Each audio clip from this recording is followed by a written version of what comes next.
Assalamualaikum warahmatullahi wabarakatuh. Yang terhormat Bapak Maulidian selaku dosen pengampu mata kuliah ke Technosofiapreneur, kami dari kelompok 11 ingin mempresentasikan pitching konsep ide dari kelompok kami yaitu EcoCycles. Dengan tagline, EcoCycles, kembalikan botolmu, selamatkan bumi. Di sini ada problems dari EcoCycles, yaitu masalah utama yang dihadapi Indonesia adalah kurangnya infrastruktur pengelolaan sampah yang memadai. Menurut Kementerian Lingkungan Hidup dan Kehutanan pada tahun 2020, hanya sekitar 30% dari total sampah plastik di Indonesia yang diolah secara tepat. Sementara sisanya berakhir di tempat pembuangan akhir, sungai atau laut.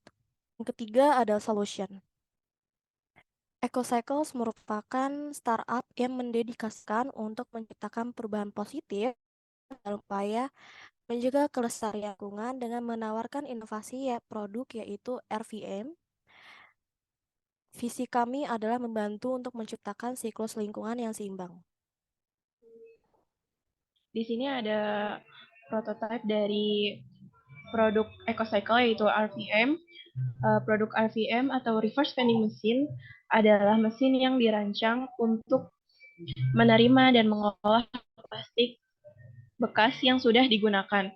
RVM dilengkapi dengan sensor kamera yang dapat digunakan untuk mengenali jenis botol dan memastikan bahwa botol tersebut layak untuk dikembalikan.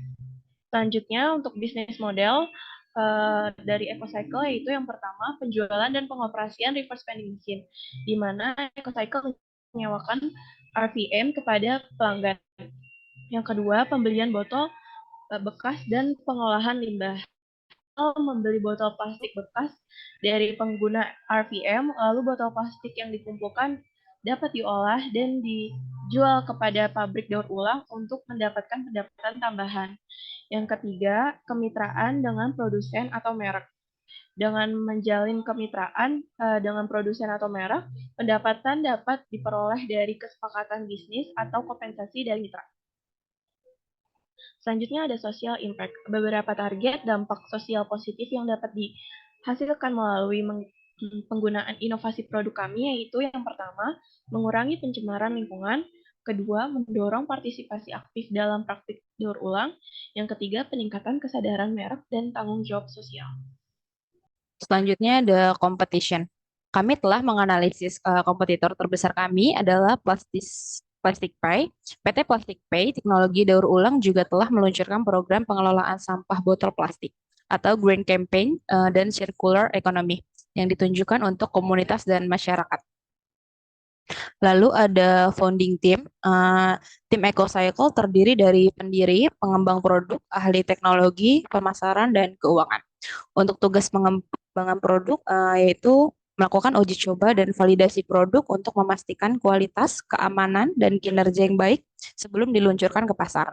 Kemudian ada tugas dari ahli teknologi, yaitu melakukan penelitian tentang teknologi yang terbaru yang dapat diterapkan dalam EcoCycle. Kemudian ada tugas dari pemasaran, yaitu merumuskan strategi pemasaran yang mencakup segmen pasar yang dituju, positioning produk, pemasaran, dan saluran distribusi yang tepat. Lalu yang terakhir ada tugas dari posisi keuangan, yaitu merencanakan anggaran, proyeksi pendapatan, dan pengeluaran perusahaan. Kemudian ada marketing plan dari EcoCycle, yaitu strategi pemasaran utama yang akan kami lakukan untuk meraih konsumen awal meliputi yang pertama itu mengidentifikasi segmen pasar. Kita itu mengidentifikasi segmen pasar yang paling cocok untuk penggunaan reverse vending machine EcoCycle. Kemudian yang kedua ada membangun kemitraan dengan organisasi lingkungan, pemerintah atau lembaga terkait lainnya. Dan yang terakhir itu ada memanfaatkan kekuatan media sosial untuk membangun komunitas dan memperluas jangkauan pemasaran. Rencana bisnis untuk EcoCycle dalam 3-5 tahun ke depan itu melibatkan pertama itu ada membuka lebih banyak lokasi, kemudian terus melakukan inovasi dalam teknologi reverse vending machine, dan membangun kemitraan dengan perusahaan dan entitas lain. Terakhir itu ada fundraising. Kami membutuhkan dana sebesar 150 juta untuk investasi awal EcoCycle dalam rangka pengembangan produk reverse vending machine, garis besar pos penggunaan dana yang nanti akan dimasukkan dalam proposal fundraising. Itu ada 6. Yang pertama ada pengembangan produk dan riset itu sebesar 15 juta. Kemudian ada produk dan pengadaan itu sebesar 50 juta. Ada pemasaran dan promosi 10 juta, tenaga kerja dan tim pengembangan sebesar 35 juta. Ada operasi dan infrastruktur sebesar 25 juta, dan yang terakhir ada pemenuhan hukum dan perizinan sebesar 15 juta. Sekian dari kelompok kami, kurang lebihnya mohon maaf. Terima kasih.